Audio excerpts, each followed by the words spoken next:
Les intermittents du spectacle sont en grève. La raison de leur colère, la nouvelle convention chômage validée en mars par les syndicats et le patronat qui durcit leur régime d'indemnisation. Un texte qui remet en cause leur statut et accroît la précarité de leur emploi. Face à la menace d'une extension du mouvement à d'autres festivals, le gouvernement vient d'annoncer la nomination d'un médiateur.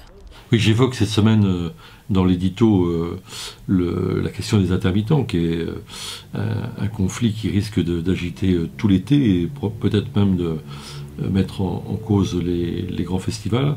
Il me semble d'abord que le mot intermittent lui-même, je dis un peu en guise de plaisanterie, ce serait pas sérieux, parce que on a l'impression de gens qui travaillent de façon un peu dilettante, qui n'ont pas une grande constance, etc.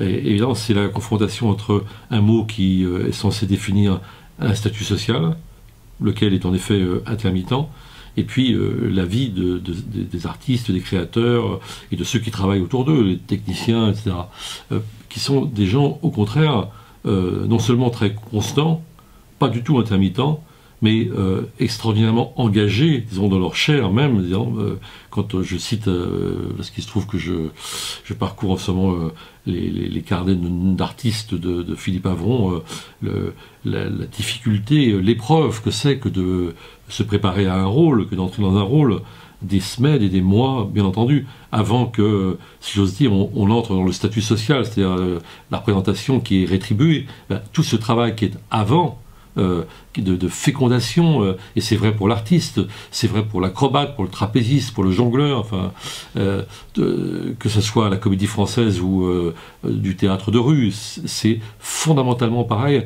Ce sont des gens, au contraire, qui sont incroyablement engagés. Et donc il y a vraiment là un tour de passe-passe, je dirais, sur les mots dont le MEDEF joue. Et évidemment, c'est un choix de société, parce que on sait très bien que sans préparation, sans création, sans ces périodes, disons, de maturation, il n'y a pas la représentation, il n'y a pas l'œuvre, il n'y a pas la pièce de théâtre et le spectacle. Donc si on touche à cette première partie, je dirais, non visible du travail de l'artiste, on tue l'autre partie, la partie visible, celle qui fait la culture d'un pays et d'une société. Et c'est ça qui est en jeu. Et c'est pour ça qu'on ne peut pas réduire ça à une question comptable. On est là avec la règle à calcul, et c'est affreux. On sait très bien que ce travail ne peut pas être rentabilisé. C'est ça qu'on exige aujourd'hui des artistes. Et encore une fois, le problème, c'est la gauche de gouvernement, parce que c'est terrible. C'est vraiment la marque de fabrique de la gauche que de défendre la culture. Et de voir que ce gouvernement s'apprête à ratifier un texte qui va éliminer les artistes, décourager les artistes de continuer à faire leur travail, c'est vraiment affligeant. Alors, on peut encore espérer. Malheureusement, l'espoir est faible de voir ce gouvernement socialiste être courageux et assumer, disons, de défendre vraiment les intermittents, c'est-à-dire les artistes, c'est-à-dire la culture. Alors, dans ce Politis cette semaine, on fait la une sur un tout autre sujet, encore que certains diront que les footballeurs sont des artistes parfois, ce qui est, je suis pas loin de le penser aussi, mais le problème c'est que dans le football, en revanche, il y a beaucoup plus d'argent et beaucoup trop d'argent. Et la question qu'on pose à la veille de la Coupe du Monde du Brésil, c'est: peut-on encore aimer le football? On part du postulat qu'on est beaucoup à aimer ce jeu, ce spectacle, etc.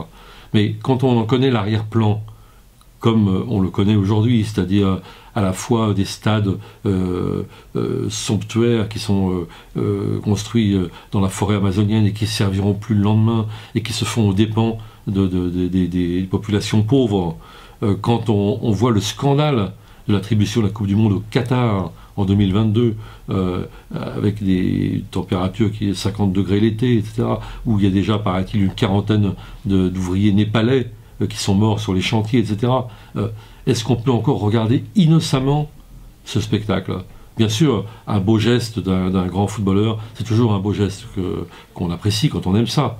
Mais est-ce qu'on peut complètement oublier aujourd'hui l'arrière-plan de cette industrie, de ce business du football?